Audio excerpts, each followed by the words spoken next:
हमारी लाइफ का कोई भी लम्हा अगर एक बार बीत जाता है तो वो लम्हा लौटकर कभी वापस नहीं आता। बस साथ अगर रह जाती है तो उस लम्हे की कुछ यादें। इस तरह से हमारा बचपन भी होता है, जो एक बार बीत जाता है तो वो लौटकर वापस नहीं आता। हमें हमेशा दूसरों का बचपन याद रहता है, लेकिन खुद के बचपन की कुछ धुंधली यादें हमारे साथ रह जाती है। और जब हम बड़े होते हैं, फिर हमारे बड़े बुजुर्ग हमें हमारी बचपन की वो बातें बताते हैं जिसके बारे में हमें ना तो पता होता है और ना ही हमने कभी उसको याद किया होता है। और उन बातों को सुनकर हमें ऐसा लगता है कि क्या हम सच में ऐसा हुआ करते थे। जिस तरह से हमें हमारे बचपन की बातें याद नहीं रहती, ठीक उसी तरह से हम बड़े होकर अपनी गलतियों को, अपने साथ हुए बुरे इंसिडेंट्स को याद रखना जरूरी नहीं समझते। और ये कहीं ना कहीं ठीक तो है, लेकिन गलत भी, क्योंकि इंसान अपनी गलतियों से सीखता है। अगर वो अपनी गलतियों को भुला दे तो शायद वो फिर से वही गलतियां दोहराएगा। और कई बार तो ऐसा होता है कि हमें खुद पर इतना कॉन्फिडेंस होता है कि अगर कोई हमें हमारी गलतियों के बारे में या बुराइयों के बारे में बता रहा होता है ना, तो हम खुद को समझाने के बजाय उस इंसान को बुरा समझ बैठते हैं। जी हाँ दोस्तों, और सोच लेते हैं कि ये मेरे बारे में क्या जानता है, मैं जैसा हूँ ठीक हूँ, अच्छा हूँ और खुश हूँ। लेकिन कई बार हम ये भूल जाते हैं, हमसे ज्यादा हमें जो हमारे सामने खड़ा है वो देख रहा है हमारी गलतियों को, हमारे एक्शंस को, रिएक्शंस को वो अच्छे से नोटिस कर रहा है। आपने ये कहावत तो सुनी होगी, जैसा देश वैसा भेष। ये कहावत आज के टाइम में पूरी तरह से फिट बैठती है, क्योंकि जैसा इंसान होगा वो वैसा ही अपने आसपास देखना पसंद करेगा। घबराइए नहीं, हम आपको बताते हैं इसका क्या मतलब है। जैसा कि हमने पहले कहा कि इंसान वही देखना पसंद करेगा जैसा वो होगा, मतलब बिल्कुल साफ है कि आज के टाइम में इंसान को वही कंटेंट देखना पसंद है जो उसके नेचर से रिलेटेड हो। पहले टाइम में लोगों को घरेलू किस्से, कहानियां या हंसी मजाक के चुटकुले सुनना पसंद था, लेकिन अब ऐसा नहीं है। आज की यूथ एजुकेटेड है और वो देखना भी कुछ ऐसा ही पसंद करती है जिससे उन्हें खुशी मिले और वो दो पल चैन से बैठकर उसे एंजॉय कर सके। क्योंकि पहले टाइम में लोग इतना पढ़े लिखे नहीं थे, अगर पढ़े लिखे भी थे तो भी उन पर पढ़ाई का इतना प्रेशर नहीं था।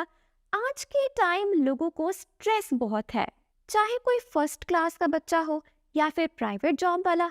25 साल का लड़का, दोनों को स्ट्रेस जरूर होगा। फर्स्ट क्लास के बच्चे को स्ट्रेस होगा कि क्लास में फर्स्ट आना है, और 25 साल के लड़के को स्ट्रेस होगा माँ बाप का खर्चा, बहन की शादी, छोटे भाई की पढ़ाई और भी एटसेट्रा एटसेट्रा। और इतने स्ट्रेस को दूर करने के लिए इंसान यूज करता है फोन, टीवी, सिनेमा का, ताकि वो अपनी लाइफ की टेंशन्स को कुछ देर के लिए भूल सके और दो पल खुल के जी सके। अगर उन्हें ऑनलाइन फोन पर कुछ अच्छा नहीं लगता है तो वो सहारा लेते हैं सिनेमा घरों का। और सिनेमा घर तो है ही ऐसा जिसका काम है ऑडियंस को खुश करना। पहले ये जिम्मा उठा रखा था बॉलीवुड ने, लेकिन अब ऐसा लगता है मानो बॉलीवुड को आराम देने के लिए टॉलीवुड आ चुका है। एक टाइम था जब लोग बॉलीवुड के दीवाना हुआ करते थे। बॉलीवुड की आने वाली मूवीज को फालतू पैसे देकर देखने के लिए भी तैयार रहते थे। लेकिन अब बॉलीवुड नहीं, टॉलीवुड की फिल्मों का जमाना है। टॉलीवुड एक ऐसा नाम है जिसने बॉलीवुड को पीछे छोड़ सीधा हॉलीवुड से पंगा ले रखा है।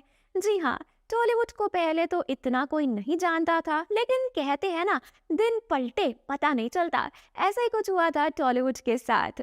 पहले तो टॉलीवुड जानता भी नहीं था, लेकिन जब से टॉलीवुड की मूवीज हिंदी में डब होने लगी, तब से टॉलीवुड ने पूरे इंडिया में अपनी एक अलग ही पहचान बना ली है। अगर हम टॉलीवुड की फेमस मूवीज की बात करें तो टॉलीवुड की फेमस मूवीज हैं KGF, RRR, और अब टॉलीवुड की हिस्ट्री में एक और नाम जुड़ने जा रहा है जिसे पहले तो लोग RC-15 के नाम से जानते थे। RC-15 के नाम से मूवी को इसलिए जाना जाता है क्योंकि ये मूवी रामचरण की 15th मूवी है।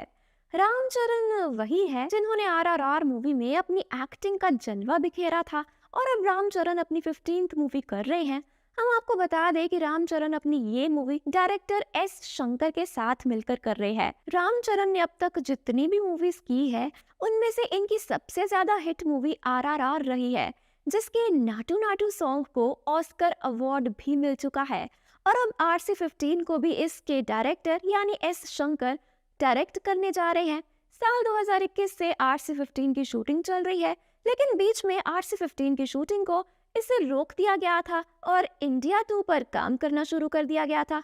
और ऐसा माना जाता है कि अगर एस शंकर इंडिया 2 मूवी में बिजी ना होते तो शायद RC15 2022 में रिलीज हो जाती, लेकिन ऐसा हो ना सका। और फिर 2023 में मूवी के एक्टर रामचरण अपनी RRR मूवी के चलते बिजी हो गए, जिस कारण साल 2022 तक इस मूवी का ना कोई नाम रिलीज हुआ और ना ही पोस्टर रिलीज हुआ। लेकिन अब 27 मार्च को RC15 का पोस्टर रिलीज हुआ, और पोस्टर रिलीज करने के लिए 27 मार्च को इसलिए चुना गया क्योंकि 27 मार्च को RC15 के लीड एक्टर रामचरण का हैप्पी बर्थडे था। हम आपको बता दें कि रामचरण की 15th मूवी का टाइटल गेम चेंजर, और ये नाम इसलिए रखा गया क्योंकि गेम चेंजर एक हॉलीवुड वाइब देता है, और क्योंकि एस शंकर अपनी मूवी RC15 को RRR से बेहतर बना रहे हैं ताकि RC15 भी इंडिया के लिए एक ऑस्कर ला सके। और इसलिए एस शंकर ने गेम चेंजर मूवी में एक सॉन्ग भी बनाया है, जिसके लिए उन्होंने लगभग 1000 डांसर्स को हायर किया था। अब इस बात का अंदाजा तो आराम से लगाया जा सकता है कि गेम चेंजर मूवी का एक सॉन्ग इतना ज्यादा अमेजिंग होने वाला है। तो दोस्तों, आप कितने एक्साइटेड हो इस फिल्म के लिए, हमें कमेंट्स में जरूर बताएं।